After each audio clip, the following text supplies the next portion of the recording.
त्यांनी या निवडणुकीमध्ये प्रचंड मेहनत घेतली. आमच्या सर्व लोकप्रतिनिधींचं, नेत्यांचं, सर्व मंत्री असतील, खासदार, आमदार, पदाधिकारी या सगळ्यांना मनापासून धन्यवाद देतो की शिवसेना आणि धनुष्यबाण अगदी घराघरामध्ये पोहोचवण्याचं काम या छोट्या नगरपालिका, नगरपंचायतीच्या निवडणुकांमध्ये आमच्या कार्यकर्त्यांनी केलं आहे. त्याबद्दल मनापासून मी त्यांचं अभिनंदन करतो. त्याचबरोबर मुख्यमंत्री देवेंद्र फडणवीसजी यांचंही मनापासून अभिनंदन करतो की भारतीय जनता पक्षाला देखील या निवडणुकीमध्ये चांगलं यश मिळालेलं आहे आणि नंबर 1चा पक्ष म्हणून त्यांना यश मिळालं आहे. आणि शिवसेना देखील या निवडणुकीमध्ये नंबर 2 पक्षाच्या रूपाने या ठिकाणी महाराष्ट्रामध्ये समोर आली आहे आणि शिवसेना दिलेला शब्द पाळते. शिवसेना सर्वसामान्यांच्या अडचणी सोडवते. जसं लोकसभेमध्ये देखील स्ट्राईक रेट, विधानसभेत देखील शिवसेनेचा स्ट्राईक रेट चांगला होता, तसाच आता या निवडणुकांमध्ये देखील शिवसेनेचा स्ट्राईक रेट एकदम कडक राहिलेला आहे, चढा राहिलेला आहे. हाच स्ट्राईक रेट येणाऱ्या पुढच्या महापालिकेच्या निवडणुकांमध्ये देखील महायुतीचा राहील असा विश्वास या ठिकाणी व्यक्त करतो. आणि जे लोक या निवडणुकीमध्ये घरी बसले होते, ज्या लोकांनी कार्यकर्त्यांना वाऱ्यावर सोडलं होतं, त्या लोकांनी आणि मतदारांनी जे घरी बसले त्यांना घरी बसवलं, हे देखील या निवडणुकीमध्ये पाहायला मिळालेलं आहे. सर, ज्याप्रमाणे मंत्री आमदार यांनी काम केलं त्याचप्रमाणे तुम्ही देखील महाराष्ट्र अख्खा पिंजून काढलेला होता, सर्वच ठिकाणी सभा देखील घेतल्या होत्या आणि या सगळ्याच आता हे यश मिळते. कारण विधानसभेला ज्याप्रमाणे 80 जागा तुम्ही लढवल्या होत्या, 60 जागांचं तुमचा निवडून आलेल्या आहेत.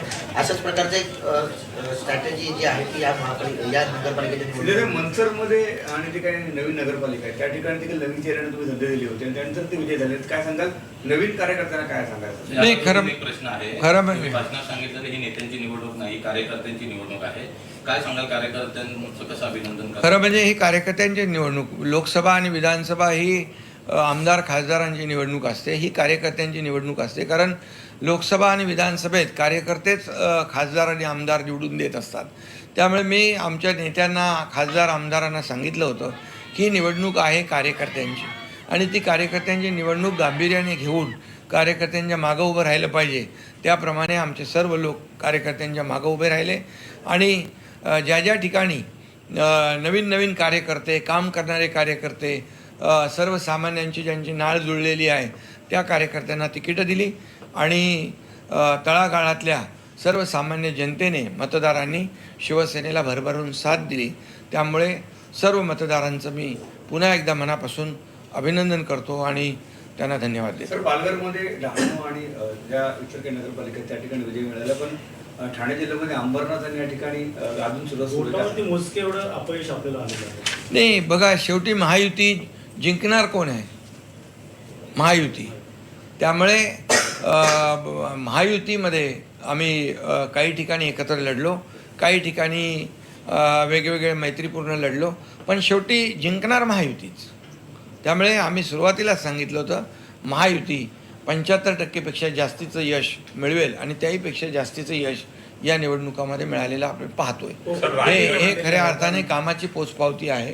गेल्या 2.5-3.5 वर्ष जे काम केलं, मी मुख्यमंत्री असताना जे काम केलं, देवेंद्रजी आता आमची टीम जी काम करते आहे, या सर्व कामाची पोचपावती या निवडणुकांमध्ये नक्कीच पाहायला मिळाली. शेवटी लोक कामाला पसंती देत असतात आणि विकासाला पसंती देत असतात. आमचा अजेंडा विकास आहे आणि म्हणून या निवडणुकीमध्ये आम्ही टीका टिप्पणी न करता विकासाचा अजेंडा, स्थानिक प्रश्न आणि स्थानिक ज्या काही मूलभूत सोयीसुविधा ज्या आवश्यक आहेत त्याच्यावर आम्ही भर दिला आणि त्यामुळेच हे दैदिप्यमान असं यश मिळालेलं आहे. सर, रायगडमध्ये देखील, कोकणात देखील मोठं यश आपल्याला मिळालेलं आहे. ठाकरे गटाचे विजयी उमेदवार अतुल चौगुले जे आहेत, विजयी उमेदवार झाल्यानंतर भरत गोगावले यांनी त्यांना मिठीमारत शुभेच्छा दिलेल्या आहेत शिवसेनेमध्ये.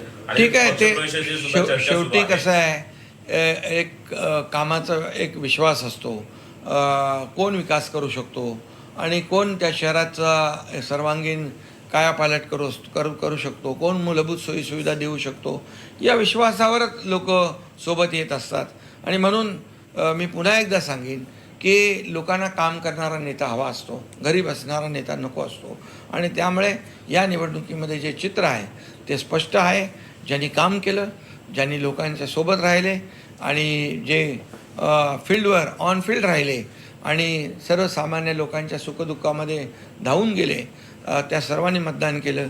लाडक्या बहिणींनी भरभरून मतदान केलं आणि त्यामुळे हा विजय आम्हाला मिळालेला आहे.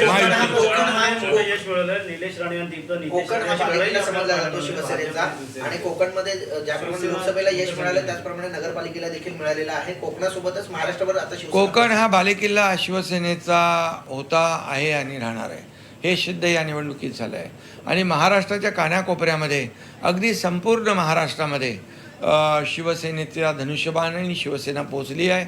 आणि त्यामुळे शिवसेना फक्त आता कुणाचा समज असेल की ठाणा मुंबईपुरती शिवसेना आहे, तसं नाही आहे. शिवसेनेचे कार्यकर्ते घराघरात आहेत आणि शिवसेना नेहमी संकट काळामध्ये, आपत्ती जिथे शिवसेना, संकट तिथं शिवसेना, हे समीकरण गेल्या अनेक वर्षाचं आहे. आणि त्यामुळे या विजयामध्ये अतिशय चांगलं यश, पहिलीच नगर परिषद आणि नगरपंचायतची निवडणूक असताना एवढं मोठं यश शिवसेनेला मिळालेलं आहे. त्याबद्दल मी मतदारांना पुन्हा एकदा धन्यवाद देतो. सर, हा ठाकरे गटाला कुठं अपयश आलेलं आहे, काँग्रेसला यश आलेलं आहे. शिवसेना नेहमीच म्हटलं जातं शिवसेना ठाकरे गटाला यांची आहे, घेऊन शिवसेना चाललेलं आहे त्यांची तर आहे. काँग्रेस कुठेतरी आता पूर्ण दुफळी निर्माण झालेली आहे. त्यांच्या सगळ्यांची बेरीज पकडली महाविकास आघाडीची, तरी एकट्या शिवसेनेची बेरीज त्यांच्यापेक्षा जास्त आहे. शिवसेना कोणाची हे मतदारांनी दाखवून दिलं पुन्हा एकदा. शिवसेना कुणाची हे मतदारांनी या निवडणुकीमध्ये दाखवलं. खरी शिवसेना कुणाची? शेवटी ही शिवसेना शिवसेनेची, शिवसैनिकांची आहे, या महाराष्ट्रातल्या जनतेची आहे. काही लोकांना ही आपली मक्तेदारी वाटत होती आणि काही लोक मालक आणि नोकर समजत होते. शिवसेना हे कार्यकर्त्यांचा पक्ष आहे, कार्यकर्त्यांचा सन्मान करणारा पक्ष आहे. आणि म्हणून इथं कुणी मालक नाही, कुणी नोकर नाही, इथं सर्व आम्ही कार्यकर्ते आहोत. आणि म्हणूनच या निवडणुकीमध्ये हे एवढं चांगलं यश मिळालेलं आहे. जनतेच्या न्यायालयामध्ये जनता दाखवून देईल अशा प्रकारची वक्तव्य देखील काही काळापूर्वी झाली होती. आता जनतेने जनतेच्या न्यायालयामध्ये जनतेने दाखवून दिलं शिवसेना कुणाची आहे, खरी शिवसेना कुणाची आहे.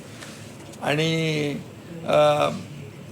जनतेच्या न्यायालयात नेहमी काही लोक निवडणूक आयोगाला, कोर्टावर आरोप करत होते, सगळं करत होते आणि म्हणत होते की जनतेच्या न्यायालयामध्ये आम्हाला न्याय मिळेल. जनतेच्या न्यायालयाने न्याय दिलेला आहे, कौल दिलेला आहे. जनतेच्या कौल जे न्यायालयाने कौल दिला आहे, जनतेने कौल दिला आहे, त्याचं मी अभिनंदन करतो आणि त्यांचं स्वागत करतो.